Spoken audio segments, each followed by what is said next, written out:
Olá, boa tarde a todos. Estamos de volta agora. Olá, boa tarde a todos. Estamos de volta com mais uma palestra. Tivemos a ouvir o Rafael até agora e a apresentar-nos o seu novo livro. Esperamos que tenham gostado, assim como o restante programa.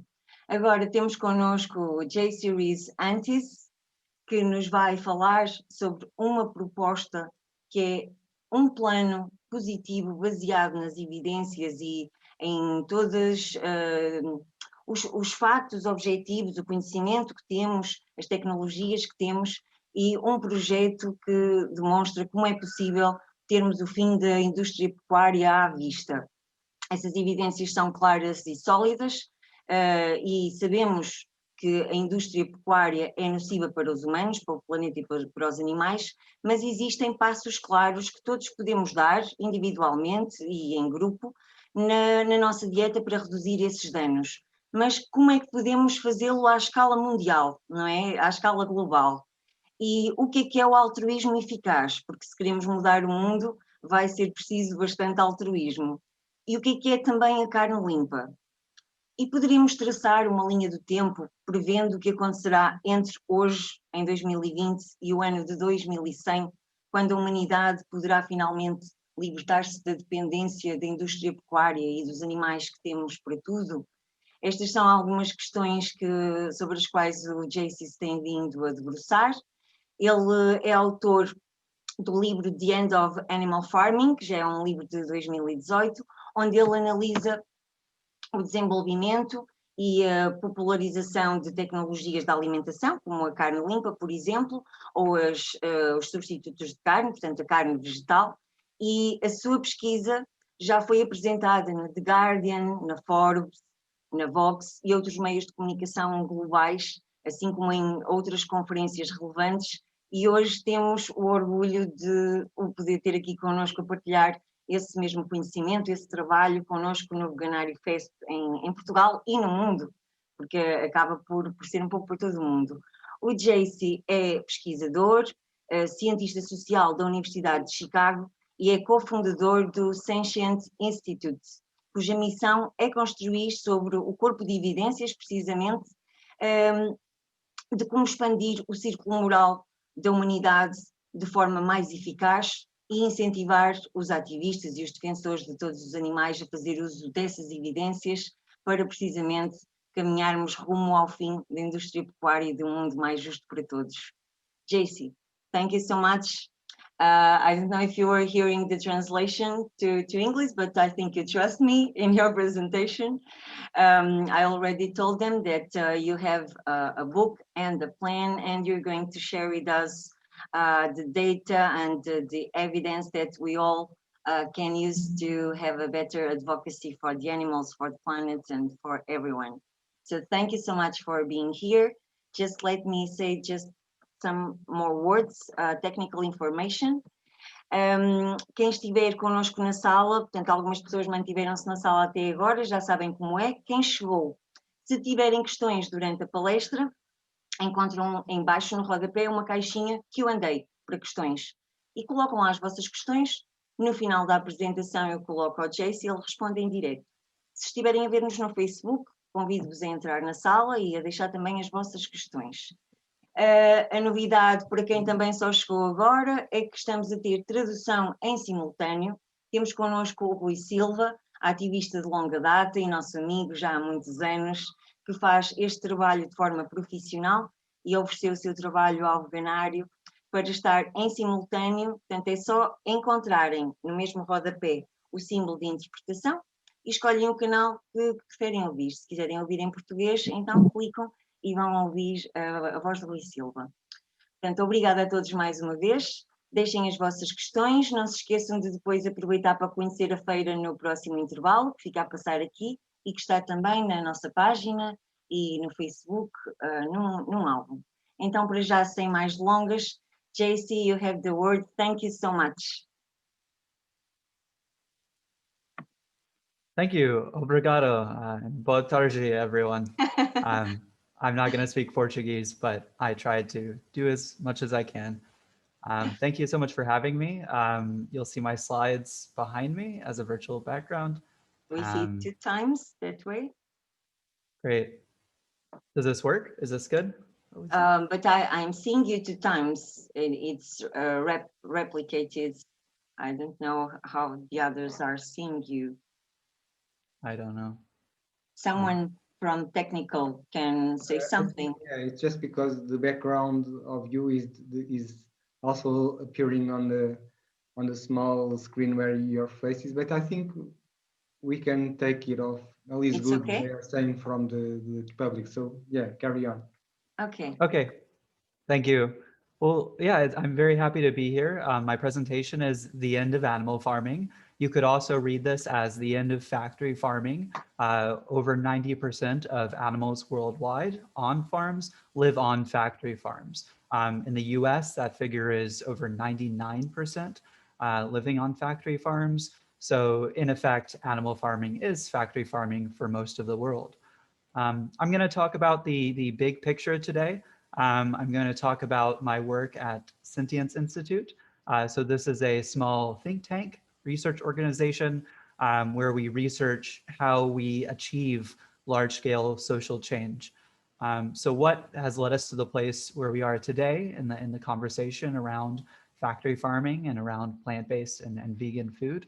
And where are we going? And in particular, how do we get there? The culmination of my work and some other people in this field was this book in 2018, The End of Animal Farming, which details a lot of these strategic and social questions, not of, what is animal farming? Why is it bad? I think given you're at this event, listening to me speak, you probably understand that there's some big issues with our food system, but instead, how do we go about changing that as effectively as possible? So I think of this book as the sequel to a lot of popular books like Eating Animals by Jonathan Safran Foer and The Omnivore's Dilemma by Michael Pollan that talk about how bad the issues are themselves. And I'm not going to tell you how bad things are. Instead, I'm going to tell you, given you accept the issues, how do we go about getting from where we are today to the end of animal farming, to a vegan world? So I want to start with this statistic. In the US, we have pretty good survey data about what percentage of the population identifies as vegetarian, meaning they don't consume meat. And it's only around 6%. Different surveys give you different figures. It depends on how you ask it. So if you actually ask people, what they consumed yesterday or over the previous week, many people who say that they're vegetarian aren't actually following through with a vegetarian diet. People have different interpretations of it.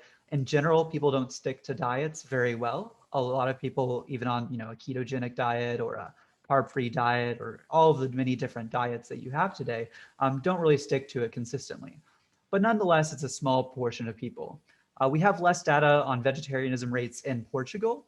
I know the company Nielsen Analytics collected some data for the Portuguese Vegetarian Association. I don't know the full methodology, but my sense is that rates are probably lower, maybe 1% or 2% or something in that. That's also true for the world overall. The US has more vegetarians than most countries. India has more than any other in terms of a proportion. It's around 30% of the population there. But nonetheless, the takeaway here is that only a small percentage of the population is vegetarian. And in the US, for example, that number has stayed the same approximately since around the year 2000. So there haven't been many more vegetarians each year. This depends on different countries. When vegetarian ideas first get to a new country, you can see a spike in vegetarian rates, but it usually levels off. And not that many people are just willing to identify with a vegetarian diet and really willing to change their lifestyle in that way. However, the next statistic I want to talk about is from survey data asking US adults whether they agree with the statement, "I support a ban on slaughterhouses." So think to yourself, if you saw this question in a survey, or the people or the average person in the US or in Portugal or continental Europe were asked this, how many people would agree that they support a ban on slaughterhouses? So you don't have to say that, but think to yourself, try to come up with a specific percentage. Okay, so the real figure is 47%. This was for 2017. In 2019, we actually ran the same survey and found 51%.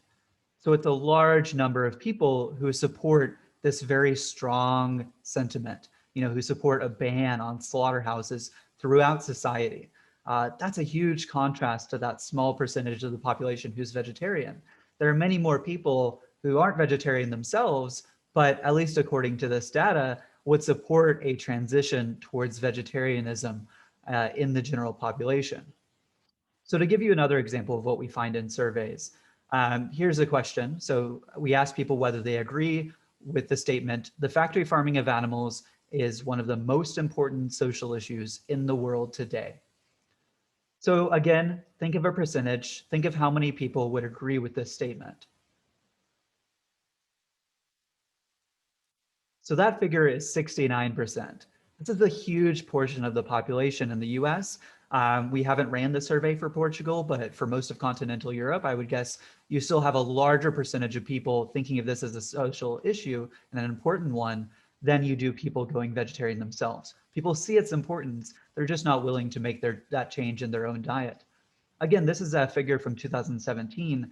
In 2019, this figure was actually lower in the US, and we're not sure exactly why that was. One hypothesis, one theory we have is that because of Donald Trump's presidency, it's polarized the US population, and they see certain issues as extremely important. So immigration is very big, gun rights are very big, healthcare, a few others. So maybe just all what we would call fringe issues, smaller issues in the population, people don't see them as less important. But still in 2019, the figure was well over 40%. It even gets over 50% depending on which demographic you're counting. So it's a lot of people who see factory farming as a very important social issue. Again, another survey figure. So animals deserve the exact same rights as people to be free from harm and exploitation.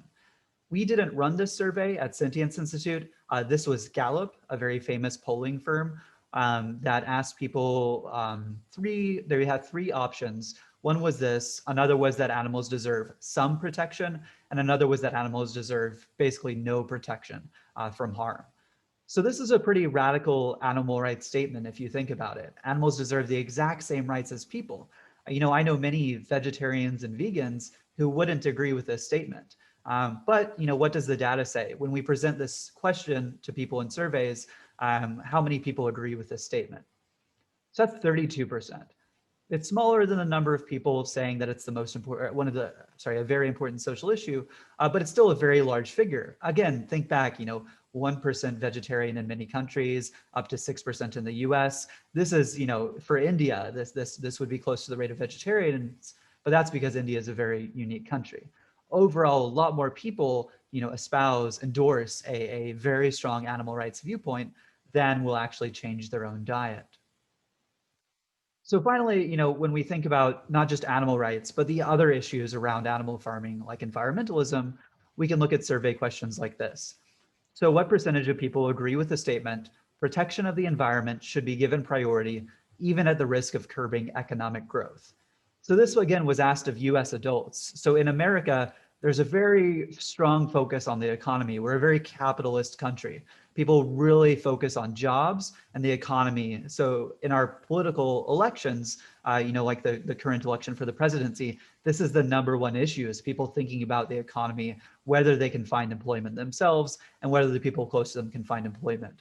So in a way, this is contrasting, the environment, a kind of fringe issue that we all think about, but not many people do, with, sorry, I have to figure out where to point, economic growth, which is, a very #1 social issue in the US and in many other countries.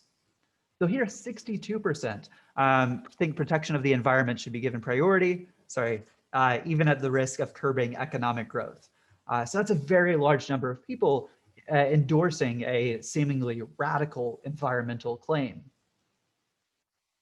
So how do we think about this? How do we think about these survey statistics, and what do they mean for our activism and the ways that we do good in the world? I want to draw attention to the idea of effective altruism. So this is my background, is thinking about what are the most effective ways to do good in the world? Or as it says here, how can we use our resources, the money, the time, the social capital we have in the world to do the most good? And that's the perspective that I take in the book. It's a perspective that I take in my research, and it'll be how I talk about this issue in the presentation. And the main thing I want to draw attention to here is just that contrast. So thinking about the huge opportunity we have by making use of people's attitudes towards what society should do as a whole, rather than just depending on getting people to go vegetarian one by one. And I'll return to that throughout the presentation. So in general, I want to share reasons for optimism. You know, when we look at those survey statistics, they should give us hope that even though a small number of people in the US and other countries are vegetarian, there are a lot more people who support animal rights, environmentalism, and a transition away from factory farming and animal farming in general. So here's an interesting graph from a paper by some colleagues of mine, psychologists in Australia. So this is the moral circle. So we can think of this as the different groups, you know, that's your family and friends who are right at the middle of your moral circle, the people you really care about the most. And then people who you care about, you know, a little less as it goes further out. So this is revered populations such as veterans, you know, people in the military, stigmatized populations like LGBTQ, gay and lesbian populations, out groups, so people in other countries, high sentience animals, so, you know, primates, animals who we think of as having many of the same mental capacities, the same intelligence, ways of thinking that humans have. The environment is further out. Then you get animals who are perceived as low sentience, like chickens. Then you get plants. And then finally you get villains. So these are, you know, criminals. These are the reviled of society who are thought of as bad actors and are so far outside of the moral circle that we actually want to punish them. But this is kind of the way we can conceptualize moral progress and think of, you know, as we have a new movement, such as a movement to, you know, support stigmatized populations, to have people care about them, care about their welfare, give them equal rights in society, that's expanding the moral circle to include more and more groups. And, you know, right now, environmentalism is a very big issue. It's getting a lot of press with the Paris Climate Accords, you know, other international efforts to reduce climate change and other forms of environmental damage. And we're starting to see conversations about animals, you know, lower sentience animals, but it's a lot harder. They're a lot further out of this moral circle than these other, you know, human groups or than other types of animals, such as, you know, the chimpanzees used in biomedical research, for example. It's harder to get people to care about these further populations that lie, you know, they're more distant to the frontiers of our moral circle. But, you know, over the past few centuries, we've seen a lot of progress, both through activism and through other means of changing society. So I think we have a trajectory, a route, a path in society being forged to expand that moral circle. And that's also encapsulated in this quote from from Theodore Parker, a pastor who said, "I do not pretend to understand the moral universe. The arc is a long one. From what I see, I am sure it bends towards justice." This is a very famous quote from Martin Luther King in the 1960s, the most famous civil rights activist, who paraphrased Theodore Parker's words to talk about this long arc of history and how, you know, even though it seems like moral progress is very difficult and we see these groups that are excluded from the moral circle, it seems like there's progress happening throughout history. And again, reason for optimism when we look back at history. So there are a lot of books in English written about human progress and the huge achievements that have been made. Books like Steven Pinker's Better Angels of Our Nature, The Moral Arc by Michael Shermer, Factfulness by Hans Rosling. These are really wonderful books, you know, if you're interested in English, or some of them have Portuguese translations that talk about the big progress that's been made primarily for humans and is beginning to seep into the realm of animals. And we're starting to see the moral arc continue to that realm.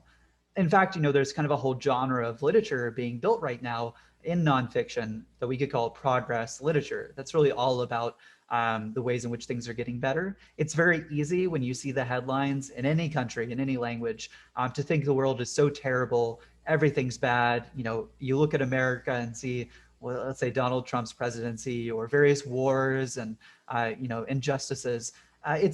There's a lot of attention given to the things that are bad in society and not nearly as much to the things that are good.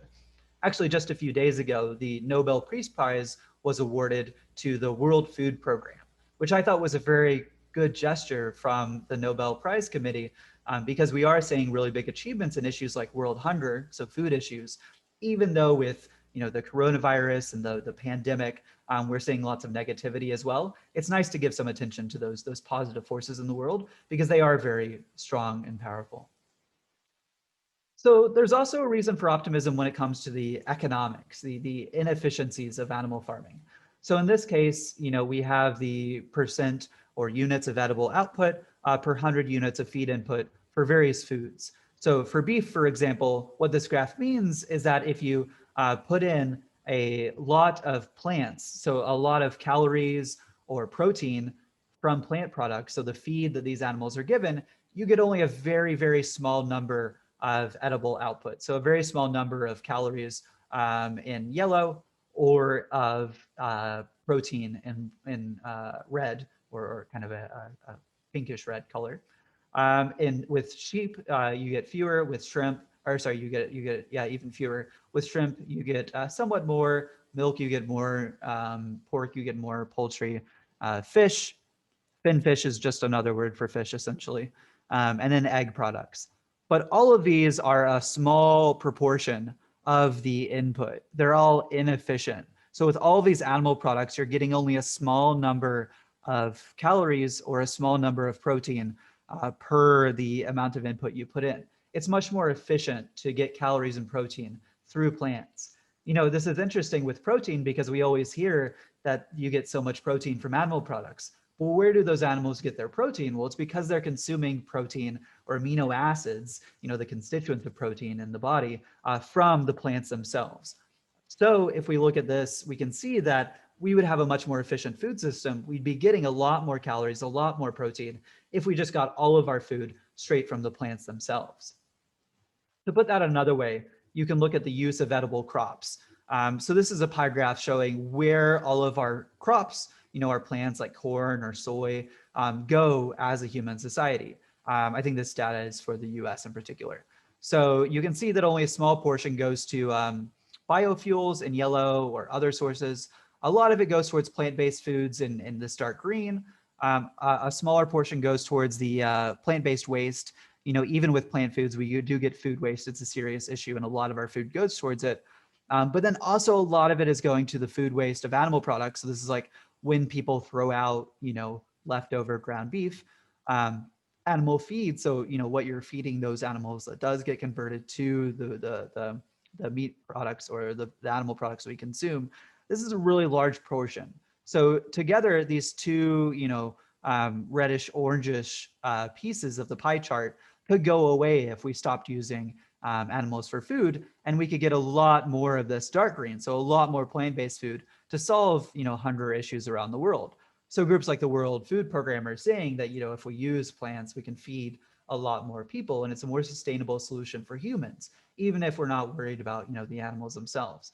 And I think this is a reason for optimism because humans are driven towards efficiency. We want more for less. We want more calories, more protein with less input. I like to think of the moral arc of the universe. It's nice. I do think people are good inside and moral to a large extent. But a more reliable force in human history has been our selfish desire to get more for less. And that drives a lot of technological progress and drives us, I think, to shift towards more plant-based foods in the long run. So we've seen a shift towards efficiency of sorts in the animal agriculture system through factory farming. Factory farming does get you more animal products for less compared to other forms of animal husbandry. But now that factory farming is reaching its limits and causing a lot of issues, we're starting to see a shift in efficiency towards these plant-based foods, just so we can get more food, feed more people, and feed this really hungry planet. By 2050, there's an expectation of 9 or probably 10 billion humans on the world. So we're going to need a lot more food to feed those hungry mouths. So another reason for optimism is that we can have our cow and eat steak too. Actually, in my book, The End of Animal Farming, one of the titles we were considering was this really focus on, well, how can we help the animals not use animals for food, but still eat steak, still eat the food that we want to consume? And it sounds impossible. Steak comes from an animal, but really you're seeing a lot of advances in food technology that are making this possible. So some of you might recognize this image. This is the Impossible Burger. It's made entirely from plant ingredients, but you can see it looks like a medium rare beef burger. It has, all the dressings. It has a crispy exterior. It has the bite and the chew of a animal-based beef burger. In fact, this burger has a secret ingredient called heme, or hemoglobin. So this is the thing in blood that carries iron. It is one of the main constituents of the beefy flavor we get in food. It's a metallic, irony flavor that sits in the back of your tongue. Even though we don't think of it much, especially, myself as, a vegetarian or a vegan, it is a big part of what people want and what people think of as the meat experience. But they found a way to get this from soy. So through what's called soy legohemoglobin, probably doesn't have a good translation, is an analog, as we would say, an identical molecule to that hemoglobin that we find in animals' blood, including in human blood, and gives people that beefy, metallic, red meat flavor. There's another product very similar to the Impossible Burger called the Beyond Burger. And this is Ethan Brown. So I interviewed him for my book. He is 6'4", very tall, is ripped, very buff, used to play, sports throughout school. And he's the co-founder of, the founder of Beyond Meat in the US. So this is a company, making these plant-based products, making plant-based beef in particular, and now making products like Beyond Sausage, so a plant-based sausage product. And Ethan has a really interesting story. So he started out as an environmental activist. I talked to him about a project he had looking at, in nuclear waste sites where there have been nuclear plants and disasters. It's very hard for the animals to live there and for humans to rebuild because there's radiation from the nuclear fallout. So what he was doing was working on a project to have wildlife preserves. So in places that were safe enough for animals, non-human animals, but not really, humans didn't want to live there. Could we use these as a way of rewilding, of giving the wildlife a place to live and thrive? But he eventually transitioned to fuel cell technology. So to working on the kind of technological side of environmental issues, making more energy efficient cars, for example, as a way of, helping the environment and helping those wild animals.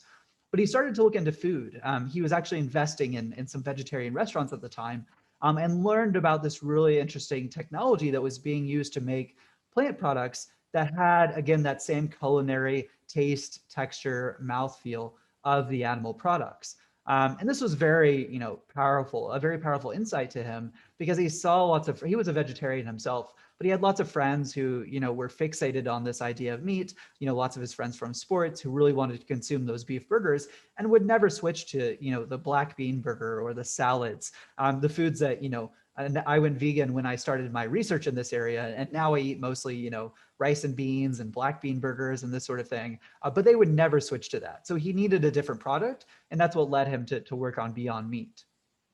So this technology that he found was something called an extruder extrusion. So this, you put in through the top here a blend of water and plant ingredients such as pea protein, and it goes through this long tube you see here, and then the output is something that's stretched into something that looks like a muscle fiber. So if you take plant protein and pull it out, it looks a lot like, the muscle fibers that we have that give meat its kind of sinewy, chewy texture, which again, I'm not really into anymore than after that I've been vegan, but is what a lot of people want in that meat experience. So this is a very powerful technology for making plant-based or vegetable meat. And it's what makes that Beyond Meat burger so beefy. We also see products like this. So this is Omnipork. It's made by David Young and some others in Hong Kong and China. So this is a pork product. It's not designed for the American consumer. The American consumer wants their all-American, beef patty. Instead, this is designed for the dim sum dishes, the East Asian dishes that are the staple, the all Chinese, the favored food in a place like Hong Kong. It's made from different ingredients, so things like rice, which is a popular staple there. And it's made, again, for a different type of consumer. So not the consumer who's used to this red meat, medium rare beef burger, but the consumer who wants something like a pork ball. in their dim sum dish, such as, Hong Kong families. And you're seeing this proliferation, this spread of plant-based products and all the different, food economies throughout the world, because everyone has different tastes, and we're going to need a lot of different products to satiate all of those different consumers. But this is very powerful because this is exactly what those Hong Kong consumers want, and it's what will get them to switch to those plant-based diets. So to give some more context here, Tom Hayes is the CEO, or was the CEO of Tyson Foods, which is the world's second largest meat processor. And he said plant protein is growing faster than animal protein. For us, we want to be where the consumer is.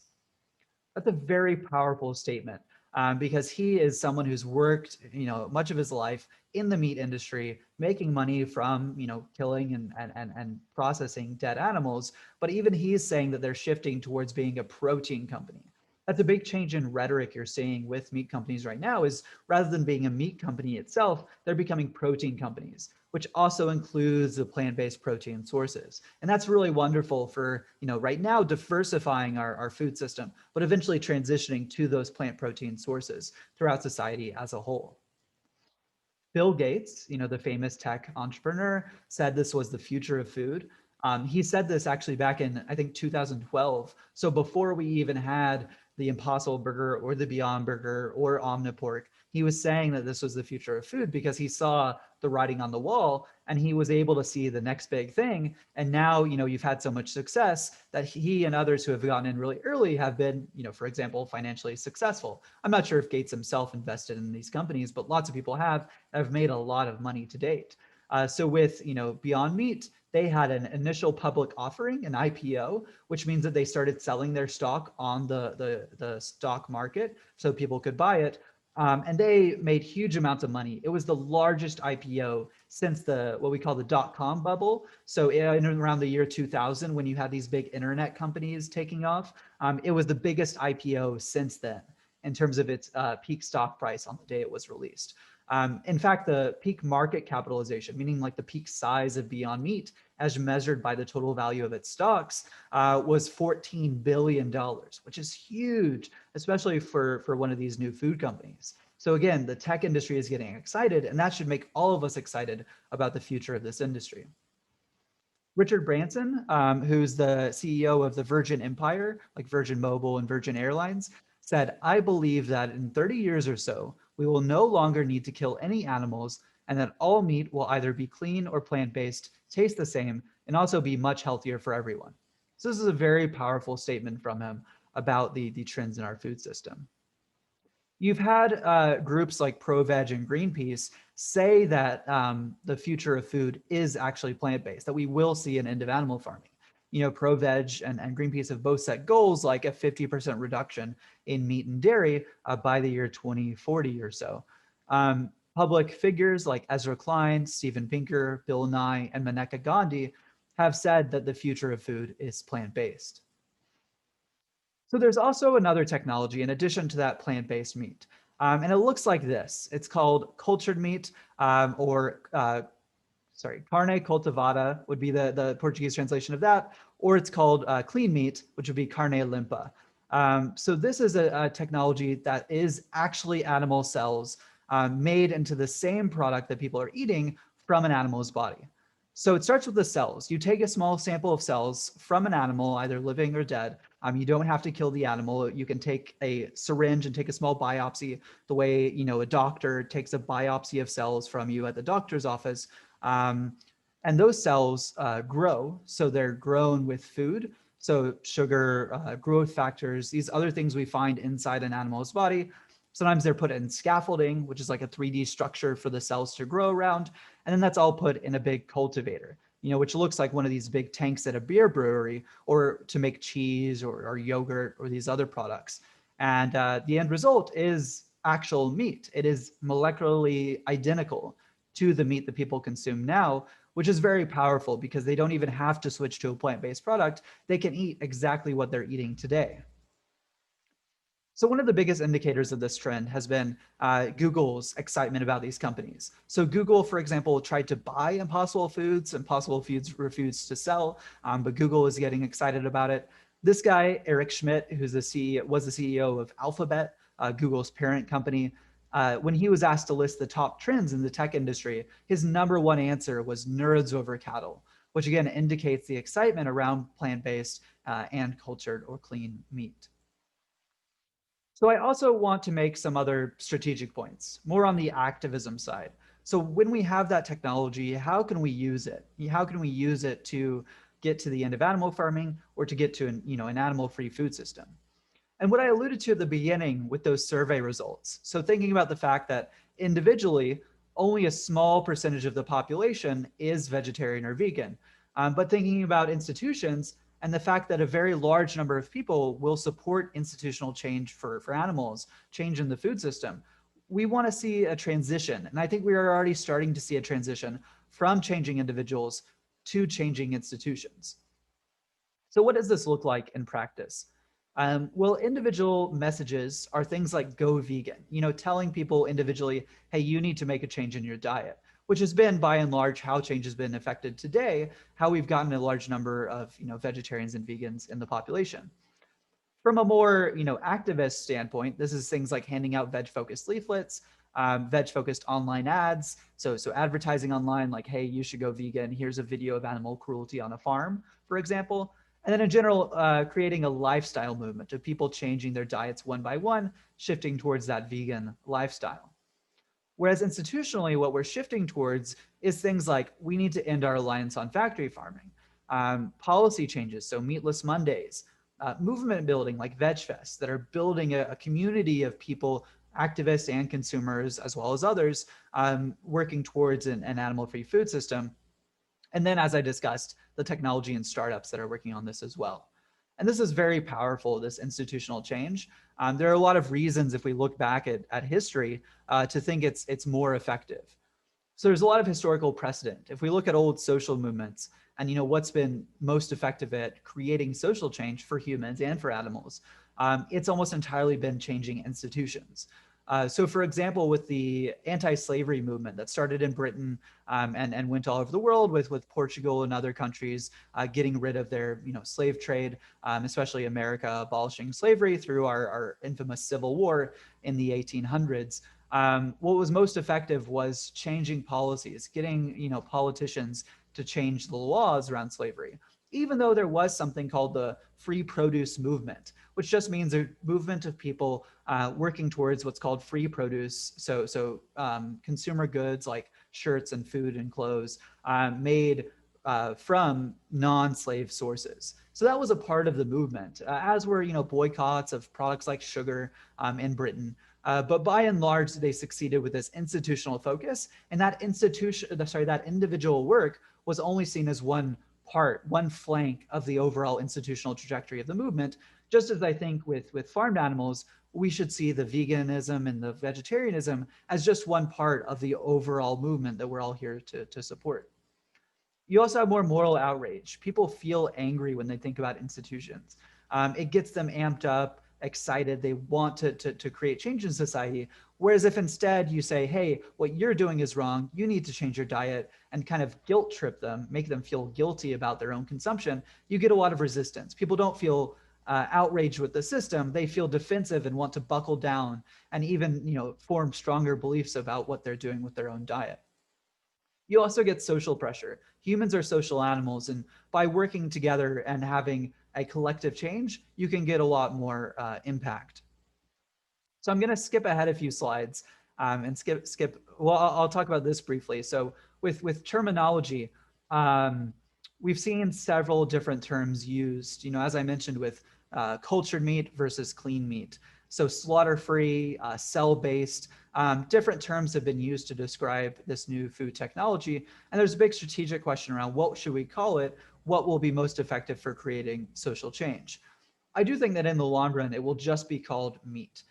As these institutions are changing, as grocery stores, restaurants, and other institutions are starting to carry more animal-free food, we'll just be calling them meat. The new norm will be that these are the conventional meat products. There are questions around translation, unanswered questions about what sounds the best in each different language. Carne cultivada might sound nice, but in some languages, the word clean or limpa in Portuguese sounds very artificial. It sounds like synthetic. It sounds like, the cleaners you would use to clean your surfaces at home, to wipe something down, antibacterial in these things, septic, which isn't something that sounds very good for food. So I think in Dutch, that's a particular issue, for example. So there might not be one perfect term. You might want to, across different countries, use different terms, different translations to describe the same product. And that's okay. Again, this sort of institutional outcome where we think collectively about what's going to be most effective in each location together. So the last thing I want to do is walk through a roadmap of kind of how we get from where we are today, laying the foundation of social change, up to a revolution that I think will happen, stigmatization of animal products, and then kind of follow through as change sweeps through the entire world. So today, I think we're in the foundation stage. Sometimes this sounds a bit pessimistic to some, vegetarians and vegans. I don't think by 2025, we're going to have a huge disruption in animal agriculture. I think the percentage of, of plant-based products is going to stay relatively low. But there's still a lot of, again, reason for optimism. So we're seeing these trigger events. We're seeing, videos of animal cruelty on a farm that are getting people outraged, getting people to think more about these issues, and that have created that, those survey results that I talked about. The fact that people support a ban on slaughterhouses, a ban on factory farming, and even all animal farming comes largely from the shift in public attitudes around trigger events, such as the undercover investigations. We also have some reforms. So these are welfare reforms such as cage-free eggs, so that our eggs no longer come from animals who are confined in these tiny cages, and instead come from animals who were, in a large shed with each other. And there are lots of issues with that. There are lots of reasons why, even if you have welfare reforms, you'll still have very cruel practices. But it helps build, again, that institutional capacity. That's the undercurrent of this whole talk. Is that it helps lay a foundation for future change, because now that you have a lot of success with welfare reforms, you have nonprofit organizations, governments that are ready to take further action on farmed animals and eventually to support that transition to plant-based foods.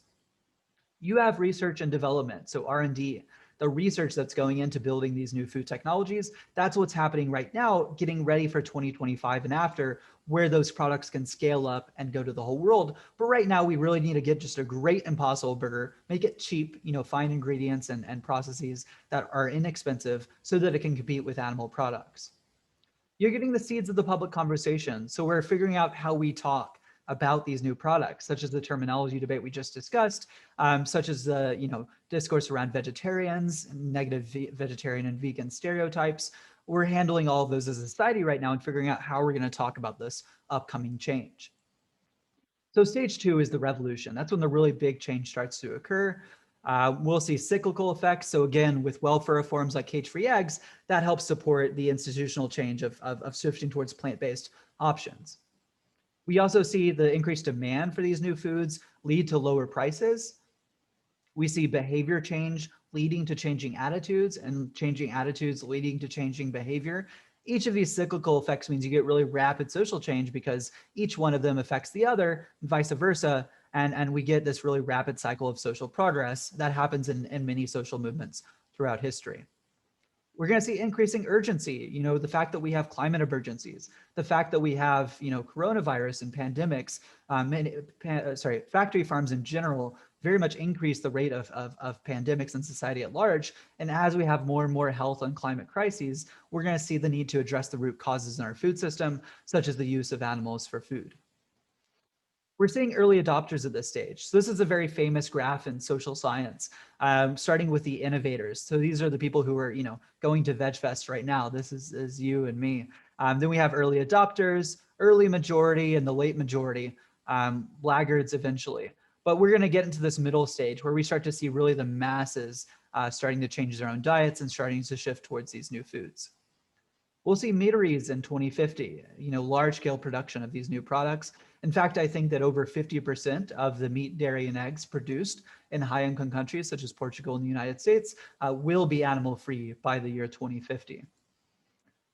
After that, we're going to see stigma. Now that it's the minority, those laggards getting on board, we're going to see a push similar to what we've seen in an issue like smoking, where you have labels, saying smoking can cause a slow and painful death, that are pushing more and more people to adopt these because people follow the crowd.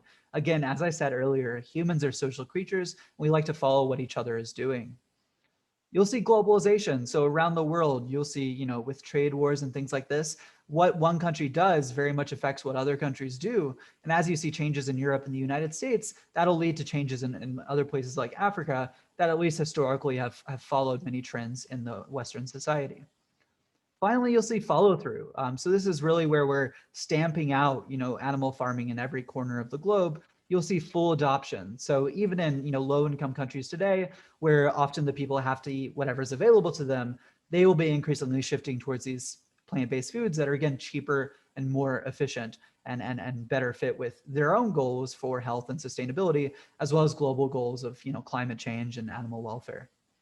You'll see animal rights. So again, you have the fact that once people are no longer eating animals 3 times a day, it's much easier to care about animals. Even other groups like, chimpanzees, we'll start to see discussions of animal personhood, legal rights for animals, like what we're starting to see at the level of the EU. We're starting to see less so in the United States, but more so in other places around the world. And then finally, you'll have even more moral circle expansion. As we care more about farmed animals, that'll pave the way for caring about other groups. Just as, caring more about human outgroups, other human populations, led us to care more about farmed animals themselves. This is a lot of what I research today is, how these different groups are connected. I'm writing a paper with a philosopher right now where we're talking about the fact that moral circle expansion as a whole has almost exponentially increased throughout human history. So the fact that, once we had the abolition of slavery, it made it a lot easier to talk about women's rights, to talk about the rights of animals, to talk about environmental issues and sustainability. And, moral progress begets more moral progress, leads to more moral progress. So I think we'll see really rapid change here, and we'll get into the world that, people who are at this kind of talk envision, where we have, farm sanctuaries, where these animals are really cared for. So not just the fact that, we're no longer farming them, but the fact that we're caring for them and treating them as equals, as, other sentient beings in their own right, and treating them as, having the intrinsic value that they deserve. Some, animal rights groups today are talking about a Bill of Rights for animals, for example. And I think around this time, we'll really start to see that permeate, across the globe, where we have a sense of, hey, these are animals who deserve the same sorts of legal protections, the same sort of place in society that we give to all humans. And, this concept of human rights will extend to a general concept of animal rights. So thank you very much. I hope that brief presentation gave you a sense of optimism. This is, the book. If you want to buy it, you can find it online for free too. You're more than welcome to do that. Also feel free to find me or reach out to me on Twitter. My handle is @JacyAnthus. And thank you very much. Thank you, Jacy. Thank you so much. What an amazing presentation. I'm a great fan of your work. I met Jacy 2 or 3 years ago. I don't really remember, but 2 years ago at Luxembourg at the International Animal Rights Conference. And I think it was right before publishing your book.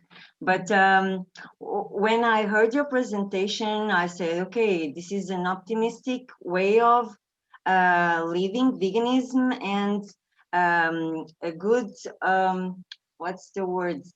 Well, pointing a good direction to give us more energy to do this work. Because we are doing it for decades, and it's like few things are changing. The numbers of vegetarians still small in 20 years of so much energy of advocates. And well, I'm just a great fan. I'm an optimist, and we can think we can do this by ourselves only with the ethical arguments. Even if we look at slavery, we know how much technology and machines helped to that system and to have that change. So you bring really great advice. Thank you. We have some questions. Let me see. We have 10 minutes or a little more, if you don't mind. It depends on the questions.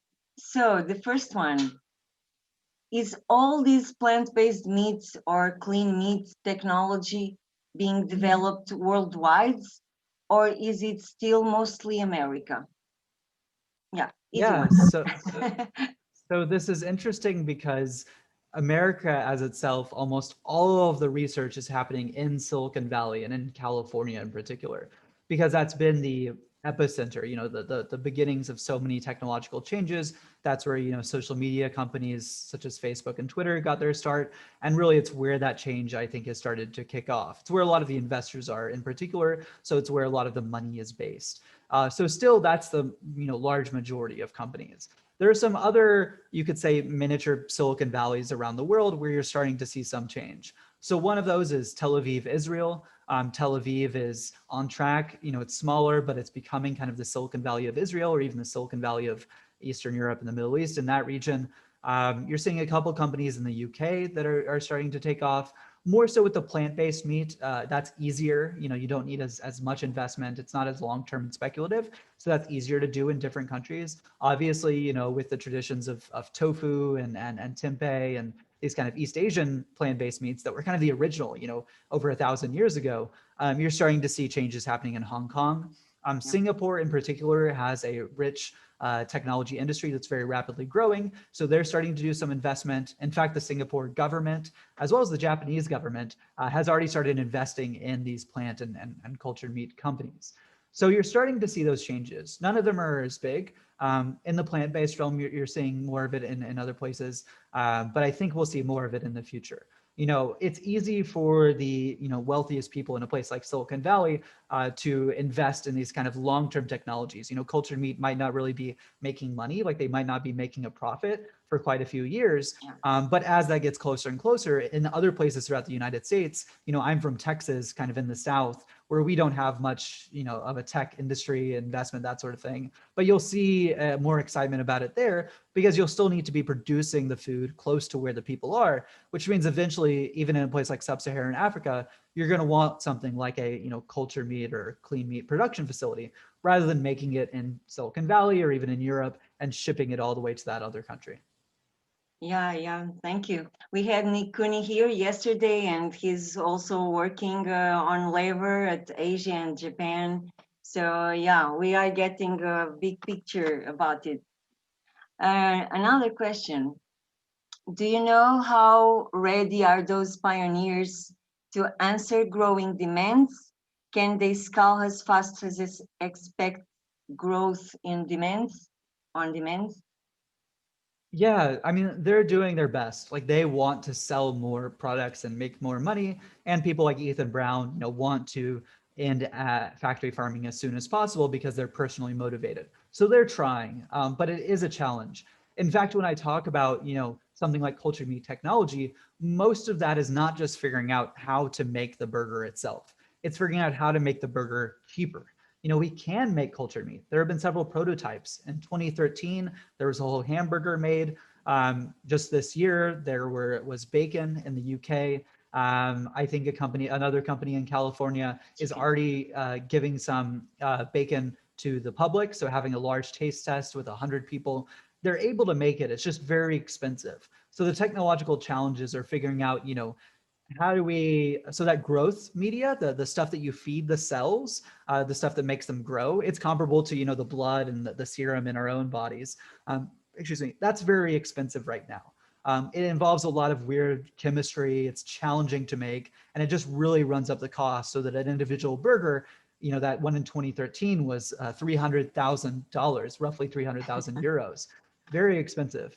But now you're starting to see that technology. And then as well, you're just having operations and engineering. How do we build a large-scale production facility? Similar to the way we have large-scale yogurt, cheese, beer breweries today.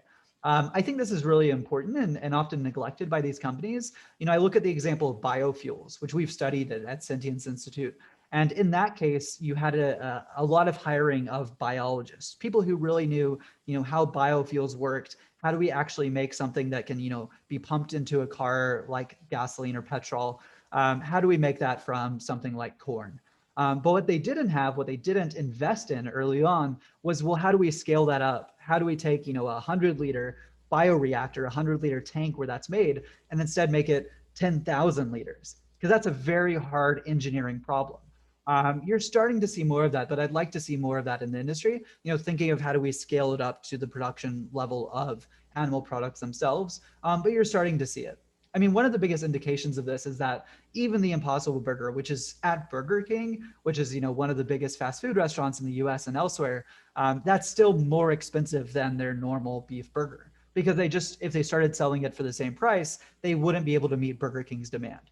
So you're going to see the price start to drop at the same time that this efficiency scales. And I think once you hit price parity, so where the prices are equal, that will be the big lever of change. That's when you start to see those cyclical effects.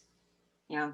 Yeah, if we look at history, we can learn from the past that we only have to wait. It's only a question of time, and we always do it. We do it with our phones, with technology. So we just have to be patient.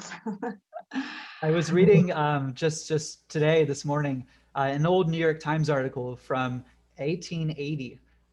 Where somebody was talking about how bad the telephone was. And they were opposing the telephone. They're saying, this is a terrible technology. It's useless.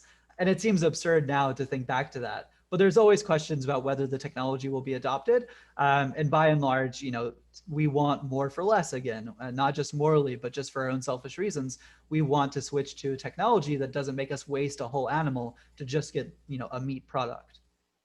Yeah, now it's even faster. Each time is faster. Mm-hmm. So we have 2 more questions. This one. Cell culture is, well, clean meat implies, no, this is going to be the last one. All these are processed foods. So they will also have bigger waste and bigger carbon footprints than naturally grown organic foods. Is this a necessary step to charm carnists into the plant-based worlds? Good So question. I think so. I think it's necessary. And my main reason for thinking that is that for at least 20 years, you could say, at least in a country like the US or Portugal, we've had great salads and plant-based foods, and we've had vegetarian and vegan advocates trying to get more and more people to consume those products. But for the most part, that again those rates of vegetarianism and veganism haven't increased very much. So it almost, as we would say in English, the proof is in the pudding, which just means, the proof is obvious, it's right in front of us, that people aren't willing to make that change. I think it's sad. I think maybe in the future, again, as society develops in other moral ways, we could have, more human rights leads to more consideration of animal rights. And one day we would be able to make that moral change, but it would just be too late for me at least. I want to see animal farming end as quickly as possible, given the suffering of those animals, as well as the other negative consequences. And I think the way to do that quickly is by meeting people where they are, by having a compromise solution. I think even in the case of something like Meatless Mondays, where you're getting people to just reduce their consumption, is still a valuable step. There's always a question in social movements of how much there should be what we call a radical flank versus the mainstream movement. And how you balance between these is tough, and you always need both sides. You need some people pushing for Meatless Mondays, you need some people pushing for an animal-free food system, and you don't want to get too many of one or the other. It's an overall balance of a social movement. That's how social movements succeed, is by striking that right balance. So I think this is up to the individual activists. If you're a person who feels very strongly that you only want to preach what you really believe, in the sense of you want to focus on the diet that you choose, tell everyone to be vegan if you're a vegan, tell everyone to be vegetarian if you're a vegan, that's okay. It's good to have some people like that, but we also need a lot of people going out there to a place like rural Texas, where I'm from, and meeting those people who are eating animals 3 times a day, who love their barbecue, and saying like, hey, here's an Impossible Burger. And that's the switch that those people are willing to make. Yeah, I like to see the movement as an orchestra, Yeah. Like it's really beautiful to listen to an instrument, but when we play it together and in a coordinated way, well, it's amazing. And we sure must start working together, and we need both sides. It's a cycle, as you're saying. And I can also add to this answer that, yeah, it's in our front, the answer, because meeting the people where they are makes the process just faster, because I lived in the interior part of the country, where people eat meat. It's that. So I was someone who didn't like vegetables, and I was so attached to every meat product.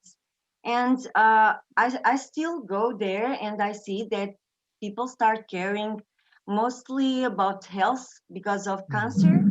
Okay, so we can introduce the idea of eating more veggies, but it's we.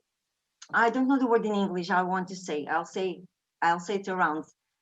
People want to eat meat, and lots of people, and we have numbers showing this.